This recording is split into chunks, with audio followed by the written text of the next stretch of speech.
ततो युद्धपरिश्रान्तं समरे चिन्तया स्थितं रावणं चाग्रतो दुष्ट्या युद्धाय समुपस्थितं दैवतेश्च समागम्य द्रष्टुमभ्यागतो रणम् उपागम्य भविद्राम मगस्त्यो भगवान् ऋषिः राम राम महाबाहो शृणु गुह्यं सनातनं येन सर्वान् नरीन् वत्सा समरे विजयिष्यसि आदित्यहृदयं पुण्यं सर्वशत्रुविनाशनं जयावहं जपे नित्यमक्षयं परमं शुभं सर्वमङ्गलमाङ्गल्यं सर्वपापप्रणाशनं चिन्ताशोकप्रशमना मयूर्वर्धनमुत्तमम् रश्मिमन्तं समुद्यन्तं देवासुर नमस्कृतं पूजयस्व विवस्वन्तं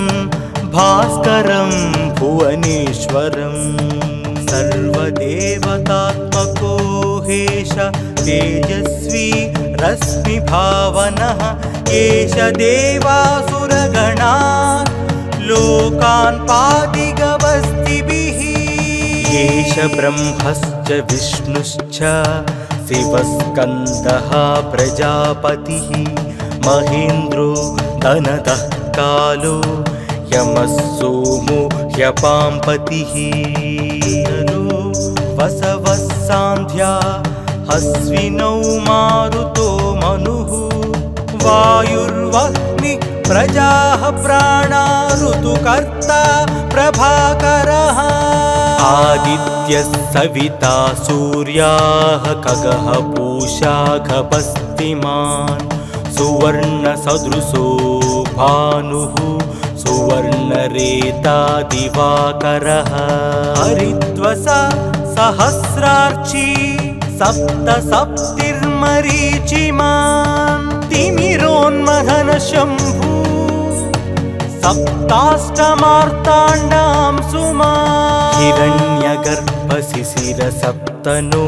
भास्करो रविः अग्निगर्भोदितेः पुत्रा शङ्कः शिशिरनाशनः व्योमनाथस्तमो वेधी रुग्मजु सामपारगः घनवृष्टि रपामित्रो विन्ध्यावीधिप्लवङ्गमः आतपी मण्डली मृत्युः पिङ्गलः सर्वतापनः रविर्विशो महातेजो रक्तः सर्वभवोद्भवः नक्षत्र ग्रहतारणा मधिपो विश्वभावनः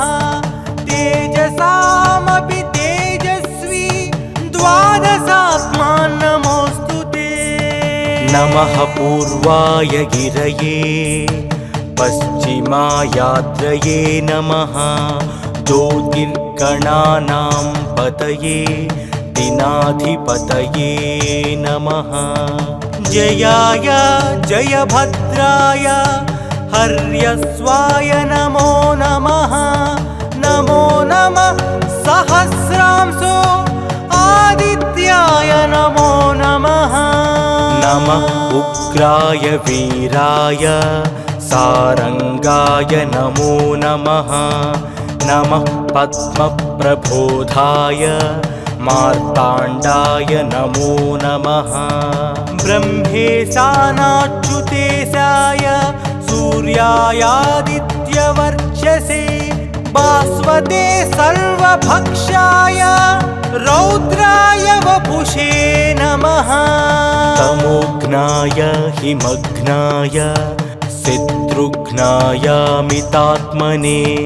कृतघ्नघ्नाय देवाय ज्योतिषां पतये नमः सप्तचामीकराभाय स्वप्नये विश्वकर्मणे नमस्तमोऽभिनिघ्नाय रवये लोकसाक्षिणे नासायत्येष वैभूतं तथैव सृजति प्रभुः व्यायत्येष तपत्येष वर्ष्यत्येष गभस्तिभिः येष सुप्तेषु जाग्रत्ति भूतेषु परिनिष्ठतः येष चैवाग्निहोत्रं च फलं चैवाग्निहोत्रिणा वेदाश्च क्रतवश्चैव क्रतूनां फलमेव च यानि कृत्यानि लोकेषु सर्वयेषु रविः प्रभुः येन मापत्सु कृत्येषु कान्तारेषु भयेषु च कीर्तियन् पुरुषः कश्चिन्नावसीदति राघवा पूजया स्वैनमेकाग्रो देवदेवं जगत्पतिम् एतत्त्रिगुणितं जप्त्या युद्धेषु विजयिष्यसि अस्मिन् क्षणे महाबाहो रावणं त्वं वदिष्यसि एवमुक्त्या तदागस्तो जगाम च यथागतम् एतच्छ्रुत्वा महातेजा नष्टशोको भवत्तदा धारयामास सुप्रीतो राघवः प्रयतात्मवान् आदित्यं प्रेक्ष्य जप्त्यातु परं हर्षमवाप्तनवान् क्रीडाचम्य शुचित् भूत्वा धनुरादाय वीर्यवान् रावणं प्रेक्ष्य हुष्टात्मा युद्धाय समुपागमत् सर्वयत्नेन महतावधे तस्य धृतोऽभवत् अधरविवदनिरीक्षा रामं मुदितमानः परमं प्रहृष्यमाणः निशिचरपति संशयं विदित्वा सुरगणमध्यगतोत्सर्वरेति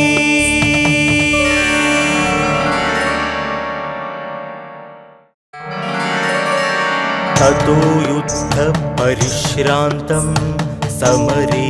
चिन्तया स्थितं रावणं चाग्रतो दुष्ट्या युद्धाय समुपस्थितं दैवतेश्च समागम्य द्रष्टुमभ्यागतो रणम् उपागम्य भविद्राम मगस्त्यो भगवान् ऋषिः राम राम महाबाहो शृणुगुह्यं सनातनं येन सर्वान् नरीन् वत्सा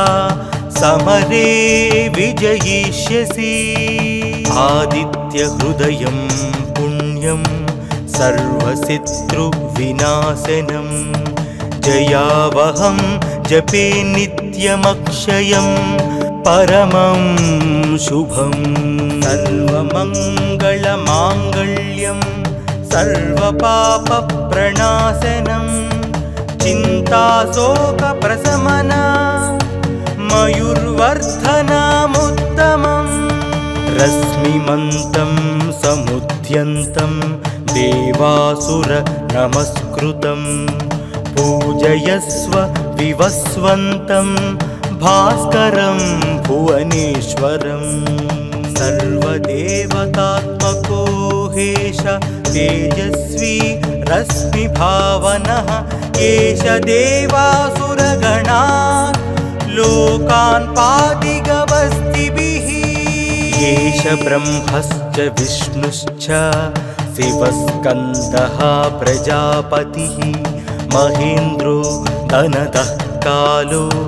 यमः सोमो ह्यपाम्पतिः वसवः सान्ध्या हस्विनौ मारुतो मनुः वायुर्वह्निः प्रजाः प्राणा ऋतुकर्ता प्रभाकरः आदित्यः सविता सूर्याः खगः पूषा गभस्तिमान् सुवर्णसदृशो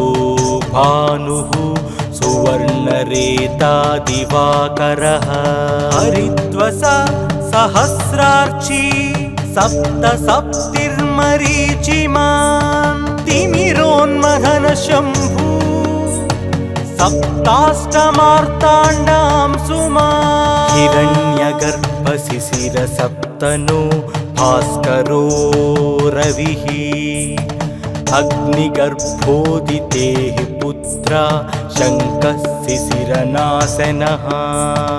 व्योमनाथस्तमो वेधी रुग्मजु सामपारगः घनवृष्टिरपामित्रो विन्ध्यावीधिप्लवङ्गमः आतपी मण्डली मृत्युः पिङ्गलः सर्वतापनः रविर्विशो महातेजो रक्तः सर्वभवोद्भवः नक्षत्र ग्रहतारणा मधिपो विश्वभावनः तेजसामपि तेजस्वी द्वादशात्मा नमोऽस्तु ते नमः पूर्वाय गिरये पश्चिमायाद्रये नमः ज्योतिर्गणानां पतये दिनाधिपतये नमः जयाय जयभद्राय हर्यस्वाय नमो नमः नमो नमः सहस्रांशो आदित्याय नमो नमः नमः उग्राय वीराय सारंगाय नमो नमः नमः पद्मप्रबोधाय मार्ताण्डाय नमो नमः ब्रह्मेशानाच्युतेशाय सूर्यायादित्यवर्चसे भास्वते सर्वभक्षाय रौद्राय वपुषे नमः तमोघ्नाय हिमघ्नाय शत्रुघ्नाय मितात्मने कृतघ्नघ्नाय देवाय ज्योतिषां पतये नमः सप्तचामीकराभाय वग्नये विश्वकर्मणे नमस्तमोभिनिघ्नाय रवये लोकसाक्षिणे नासाय त्येष वैभूतं तथैव सृजति प्रभुः व्यायत्येष तपत्येष वर्षत्येष गभस्तिभिः येष सुप्तेषु जाग्रत्ति भूतेषु परिनिष्ठतः येष चैवाग्निहोत्रं च फलं चैवाग्निहोत्रिणा वेदाश्च क्रतवश्चैव क्रतूनां फलमेव च यानि कृत्यानि लोकेषु सर्वयेषु रविः प्रभुः येन मापत्सु कृत्येषु कान्तारेषु भयेषु च कीर्तियन् पुरुषः कश्चिन्नावसीदति राघवा पूजया स्वैनमेकाग्रो देवदेवं जगत्पतिम् एतत् त्रिगुणितं जप्त्या युद्धेषु विजयिष्यसि अस्मिन् क्षणे महाबाहो रावणं त्वं वदिष्यसि एवमुक्त्या तदागस्तो जगाम च यथागतम् एतच्छ्रुत्वा महातेजा नष्टशोको भवत्तदा धारयामास सुप्रीतो राघवः प्रयतात्मवान् आदित्यं प्रेक्ष्य जप्त्यातु परं हर्षमवाप्तनवान् विराचम्य शुचिर्भूत्वा धनुरादाय वीर्यवान्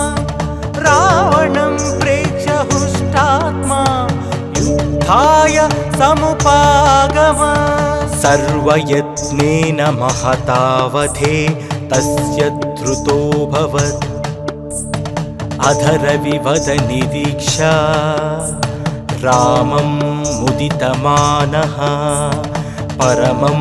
प्रहृष्यमाणः निशीचरपति संशयं विदित्वा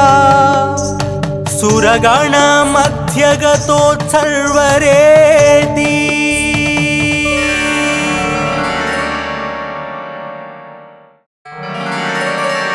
ततो युद्धपरिश्रान्तं समरे चिन्तया स्थितं रावणं चाग्रतो दुष्ट्या युद्धाय समुपस्थितं दैवतेश्च समागम्य द्रष्टुमभ्यागतो रणम् उपागम्य भविद्राम मगस्त्यो भगवान् ऋषिः राम राम महाबाहो शृणुगुह्यं सनातनं येन सर्वान् नरीन् वत्सा समरे विजयिष्यसि आदित्यहृदयं पुण्यं सर्वशत्रुविनाशनं जयावहं जपे नित्यमक्षयं परमं शुभं सर्वमङ्गलमाङ्गल्यं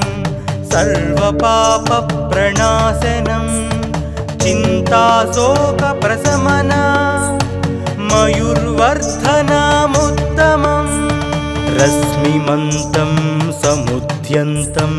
देवासुर नमस्कृतं पूजयस्व विवस्वन्तं भास्करं भुवनेश्वरं सर्वदेवतात्मको हेश तेजस्वी रश्मिभावनः एष देवासुरगणान् लोकान् पादिगवस्तिभिः एष ब्रह्मश्च विष्णुश्च शिवस्कन्दः प्रजापतिः महेन्द्रो धनदः कालो यमः सोमो ह्यपाम्पतिः वसवः सान्ध्या हस्विनौ मारुतो मनुः वायुर्वह्निः प्रजाः प्राणा ऋतुकर्ता प्रभाकरः आदित्यः सविता सूर्याः खगः पूषा गभस्तिमान् सुवर्णसदृशो भानुः सुवर्णरेता दिवाकरः हरिद्वसा सहस्रार्ची सप्तसप्तिर्मरीचिमान् तिमिरोन्मथन शम्भु सप्ताष्टमार्ताण्डां सुमान् हिरण्यगर्भशिशिरसप्तनो भास्करो रविः अग्निगर्भोदितेः पुत्रा शङ्कः शिशिरनाशनः व्योमनाथस्तमो वेधी रुक्मजु सामपारगः घनवृष्टि रपामित्रो विन्ध्यावीधिप्लवङ्गमः आतपी मण्डली मृत्युः पिङ्गलः सर्वतापनः रविर्विशो महातेजो रक्तः सर्वभवोद्भवः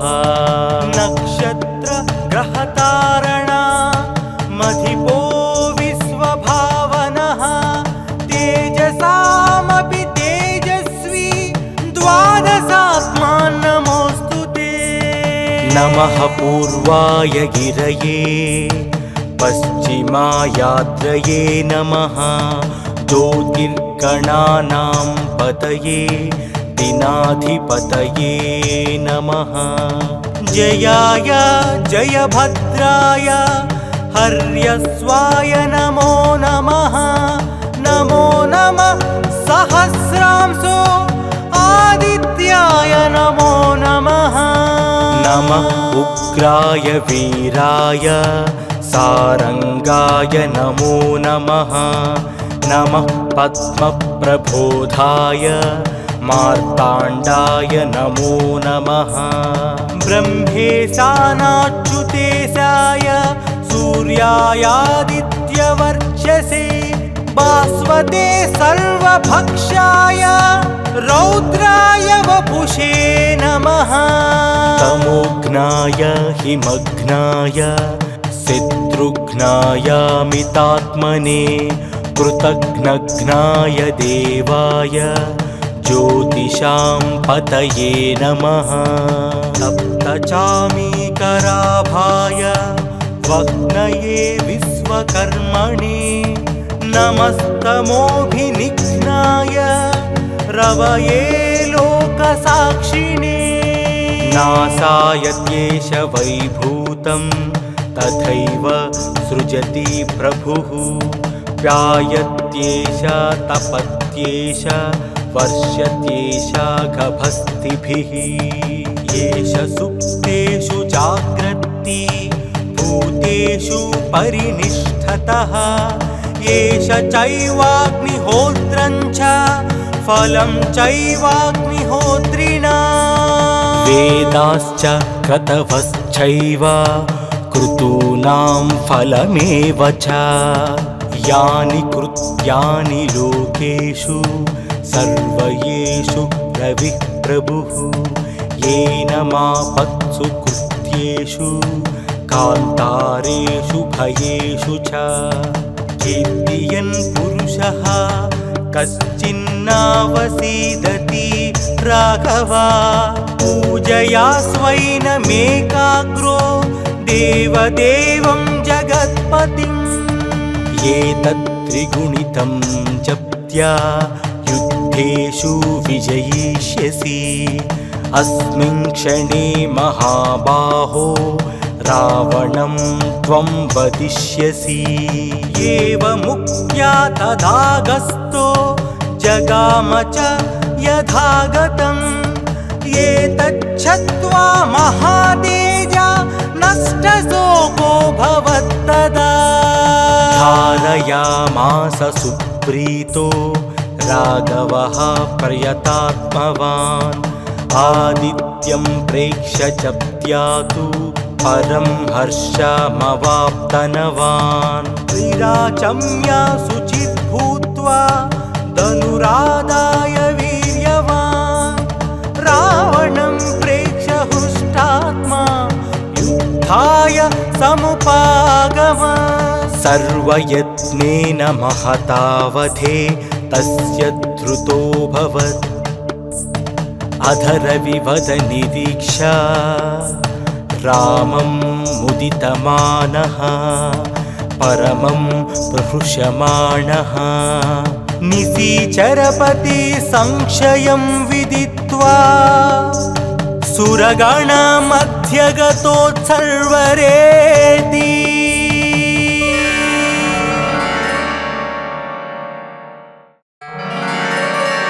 ततो युद्धपरिश्रान्तं समरे चिन्तया स्थितं रावणं चाग्रतो दुष्ट्या युद्धाय समुपस्थितं। दैवतेश्च समागम्य द्रष्टुमभ्यागतो रणम् उपागम्य भविद्राम मगस्त्यो भगवान् ऋषिः। राम राम महाबाहो शृणु गुह्यं सनातनम् येन सर्वान् नरीन् वत्सा समरे विजयिष्यसि। आदित्यहृदयं पुण्यं सर्वशत्रुविनाशनं जयावहं जपे नित्यमक्षयं परमं शुभं। सर्वमङ्गलमाङ्गल्यं सर्वपापप्रणाशनं चिन्ताशोकप्रशमना मयूर्वर्धनमुत्तमम्। रश्मिमन्तं समुद्यन्तं देवासुर नमस्कृतं पूजयस्व विवस्वन्तं भास्करं भुवनेश्वरम्। सर्वदेवतात्मको हेश तेजस्वी रश्मिभावनः एष देवासुरगणान् लोकान् पादिगवस्तिभिः एष ब्रह्मश्च विष्णुश्च शिवस्कन्दः प्रजापतिः महेन्द्रो धनदः कालो यमः सोमो ह्यपाम्पतिः वसवः सान्ध्या अश्विनौ मारुतो मनुः वायुर्वह्निः प्रजाः प्राणा ऋतुकर्ता प्रभाकरः आदित्यः सविता सूर्याः खगः पूषा खपस्तिमान् सुवर्णसदृशो भानुः सुवर्णरेता दिवाकरः हरिद्वसा सहस्रार्ची सप्तसप्तिर्मरीचिमान् तिमिरोन्मथन शम्भु सप्ताष्टमार्ताण्डां सुमान् हिरण्यगर्भशिशिरसप्तनो भास्करो रविः अग्निगर्भोदितेः पुत्रा शङ्कः शिशिरनाशनः व्योमनाथस्तमो वेधी रुग्मजु सामपारगः घनवृष्टिरपामित्रो विन्ध्यावीधिप्लवङ्गमः आतपी मण्डली मृत्युः पिङ्गलः सर्वतापनः रविर्विशो महातेजो रक्तः सर्वभवोद्भवः नक्षत्र ग्रहतारणा मधिपो विश्वभावनः तेजसामपि तेजस्वी द्वादशात्मान् नमोऽस्तु ते नमः पूर्वाय गिरये पश्चिमायाद्रये नमः ज्योतिर्गणानां पतये दिनाधिपतये नमः जयाय जयभद्राय हर्यस्वाय नमो नमः नमो नमः सहस्रांशो आदित्याय नमो नमः नमः उग्राय वीराय सारंगाय नमो नमः नमः पद्मप्रबोधाय मार्ताण्डाय नमो नमः ब्रह्मेशानाच्युतेशाय सूर्यायादित्यवर्चसे भास्वते सर्वभक्षाय रौद्राय वपुषे नमः तमोघ्नाय हिमघ्नाय शत्रुघ्नायामितात्मने कृतघ्नघ्नाय देवाय ज्योतिषां पतये नमः सप्तचामीकराभाय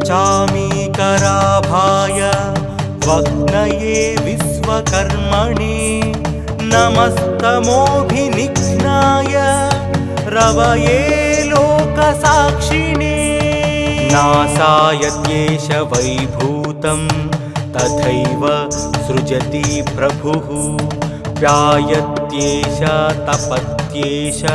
वर्षत्येष गभस्तिभिः येष सुप्तेषु जाग्रत्ति भूतेषु परिनिष्ठतः येष चैवाग्निहोत्रं च फलं चैवाग्निहोत्रिणा वेदाश्च क्रतवश्चैव क्रतूनां फलमेव च यानि कृत्यानि लोकेषु सर्वयेषु रविः प्रभुः येन मापत्सु कृत्येषु कान्तारेषु भयेषु च कीर्तियन् पुरुषः कश्चिन्नावसीदति राघवा पूजया स्वैनमेकाग्रो देवदेवं जगत्पतिम् एतत् त्रिगुणितं जप्त्या युद्धेषु विजयिष्यसि अस्मिन् क्षणे महाबाहो रावणं त्वं वदिष्यसि। एवमुक्त्या तदागस्तो जगाम च यथागतम्। एतच्छ्रुत्वा महातेजा नष्टशोको भवत्तदा। धारयामास सुप्रीतो राघवः प्रयतात्मवान्। आदित्यं प्रेक्ष्य च त्यातु परं हर्षमवाप्तनवान्। त्रिराचम्या शुचिर्भूत्वा धनुरादाय वीर्यवान्। रावणं प्रेक्ष्य हृष्टात्मा युद्धाय समुपागमत्। सर्वयत्नेन महतावधे तस्य धृतोऽभवत्। अधरविवद निरीक्षा रामं मुदितमानः परमं प्रहृष्यमाणः। निशिचरपति संशयं विदित्वा सुरगणमध्यगतोत्सर्वरे।